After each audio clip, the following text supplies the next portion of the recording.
திருப்பரங்குன்றம் விவகாரத்தை வைத்து தமிழ்நாட்டில் அசாதாரண சூழலை திமுக அரசுதான் ஏற்படுத்தியுள்ளது என்று தாவேகா இணை பொதுச் செயலாளர் நிர்மல்குமார் தெரிவித்துள்ளார். சென்னை பனையூரில் நடைபெற்ற தாவேகா மாவட்ட செயலாளர்கள் கூட்டத்தில் பங்கேற்ற நிர்மல்குமார் தொடர்ந்து செய்தியாளர்களை சந்தித்தார். அப்போது பேசிய அவர், தாவேகா தேர்தல் கூட்டணி பேச்சுவார்த்தை குழு உறுப்பினர்கள் விவரங்கள் பின்னர் அறிவிக்கப்படும் என குறிப்பிட்டார். விஜயின் மக்கள் சந்திப்பு நிகழ்ச்சிக்கு நெருக்கடி கொடுப்பதாகவும் தெரிவித்தார். திருப்பரங்குன்றம் விவகாரம் தொடர்பாக திமுக அரசு நீதிமன்றத்தில் அவதூறான வாதங்களை வைத்ததாகவும் இந்த பிரச்சனையை வைத்து தமிழகத்தில் அசாதாரணமான சூழலை உருவாக்கியிருப்பதாகவும் குற்றம் சாட்டினார்.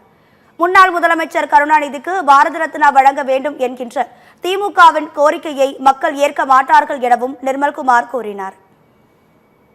ஆர்டர் போட்டு 3 நாட்களாக திமுக ஏன் வெயிட் பண்ணிட்டு இருந்தாங்க.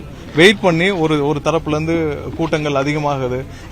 திமுக அரசு வழக்கறிஞர் கோர்ட்ல ஏன்னா நீங்க ஒண்ணு இல்லன்னு சொல்லிருக்கணும், ஆமான்னு சொல்லிருக்கணும். 6 மணி வரைக்கும் அரசு வழக்கறிஞர் எங்களுக்கு டைம் இருக்கு, நாங்க விளக்கேற்றோம் சொன்னனாலதான் இவ்வளவு கூட்டம் கூடிச்சோ அப்படின்ற சந்தேகம் எல்லாருக்கும் ஏற்படுது. சோ தவறான தகவலை இந்த அரசே இப்படி ஒரு அசாதாரண சூழ்நிலை கிரியேட் பண்ணிச்சுன்னு தான் நாங்க நினைக்கிறோம். முதல்ல இந்தியா முழுவதும் சர்க்காரியா ஊழல், விஞ்ஞான ஊழல் செய்தவருக்கு பாரத ரத்னா கொடுக்கும் போதெல்லாம் உலகத்துல எதற்கு எடுத்துக்காட்டா அவங்க கொண்டு போறாங்கன்னே தெரியல. அதெல்லாம் உலகத்தில் இருக்கிற எந்த மக்களும் ஏற்றுக்கொள்ள மாட்டார்கள். வேற ஏதாவது